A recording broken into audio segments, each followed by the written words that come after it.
حضر الستول ازاي؟ انت عندك طريقتين، طريقه اسمها الدايركت اللي هي طريقه اللطخه طفخ، هي كده بالعربي خليها دايركت احسن، دايركت سمير زي فيلم الدم كده هنعرفها. وطريقه ثانيه اسمها بتتعمل تحتها عنوانين، كونسنتريشن تركيز.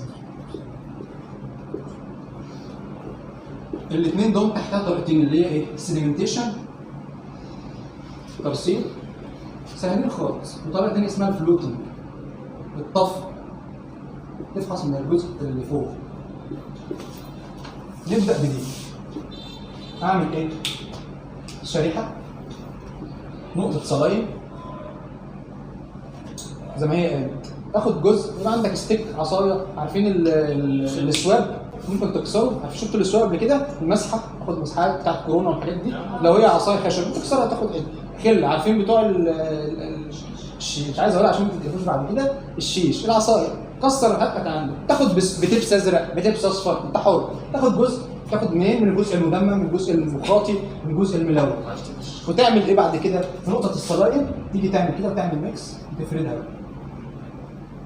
دي طريقه دايركت على طول، وتحط عليها ايه؟ كفر سلايد. شفتوا الكفر المره اللي فاتت او حاجه شفتوه؟ حته ازاز مربعه كده صغيره، تحط عليها كفر سلايد وتفحصها تحت الميكروسكوب. مطلوب منك تفحص وتشوف اللي احنا كنا بنقوله ده. دي طريقه الدايركت، مفيش منها اختراعات. طيب في طريقتين تانيين، سيديمنتيشن يبقى اكيد في ترسيب، والفلوتنج اللي هو الطفو اكيد في طفو. هو انا ممكن اسبغ الحاجات دي، ممكن اسبغ سواء ده او ده او ده، ممكن يتسبغ. اعمل ايه؟ نفس اللي انا عملته ده، بس الشريحه بدل ما انا حطيت نقطه صلاين بس، بحط قدها نقطه كمان من اليود. عارفين اللوجا الايودين، اليود اللي هو اليود اللي بنطهر بيه ده، حط جواه. عارفين الفرق هيعمل ايه اليود ده؟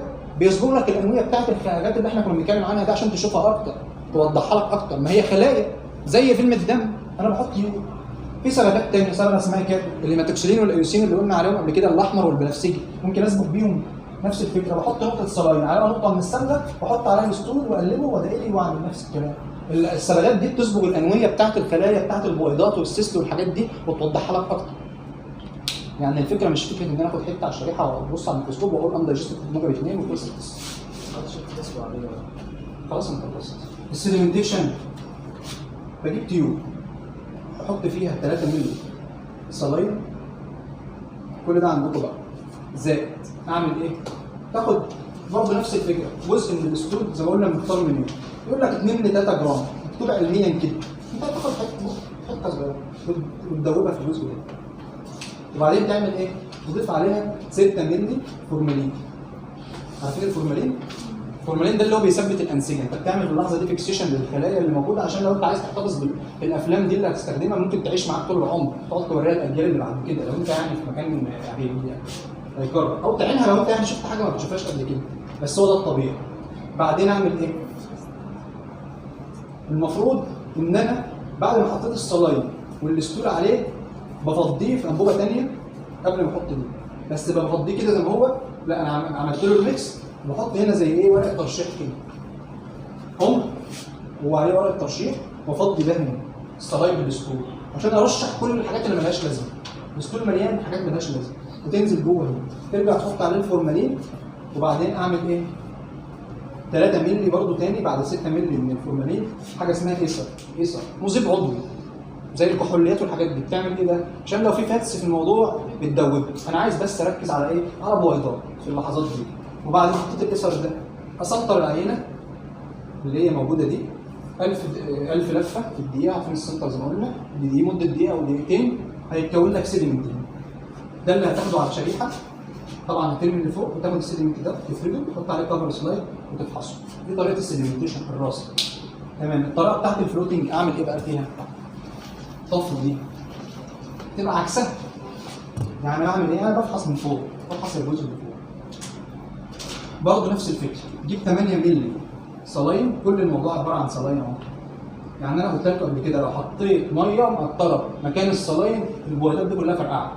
يعني انت لو فكرت وانت بتحضر الستول تحط صلاين ميه صلاين ميه مقطره، في ميه مقطره اللي كنا بنغسل بيها ميه من الحنفيه يعني، مش هتحضر بيها الستول، انت سيادتك مش هتشوف حاجه غير اندرجست فوق، عشان انت كده حضرته غلط. ليه؟ لان الميه دي مش ضغط اسموزي، ونفس الفكره بتاعت الخلايا، دي خلايا الميه هتدخل جواها هتفرقع لك كل الكلام، ما عدتش تشوف اي دودان من دول ولا اي سيست ولا اي تروفوزيت ولا اي حاجه، انت هتشوف اندرجست فود زي ما احنا بنعمل كلنا.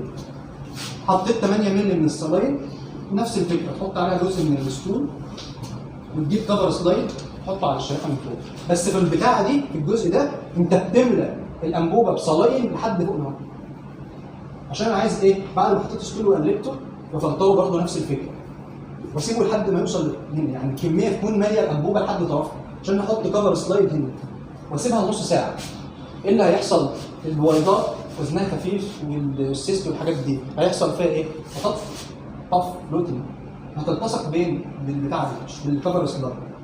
تقوم انت جايب ايه؟ او شريحه، يعني انت ممكن تحط شريحه كامله تغطي بيها التيوب، انت فاهمين انا بقول ايه؟ يعني انا مليته بصلاين وستول وميكس وفضيته ورشحته بورقه ترشيح نفس الفكره الثانيه، بس دي مفيش سنتره، انا بفحص من على السطح، وبعدين اعمل ايه؟ احط الشريحه عليه، اغطي التيوب بشريحه، نسيبها نص ساعه، البويضات هتطفو هتلتصق بالشريحه، هتقلب الشريحه تشيلها عادي، سيبك من ده خلاص ما عادش يخصك، حط عليها كفر سلايد، هتفحص هتلاقي تشوف انت لو في بويضات هتشوفها.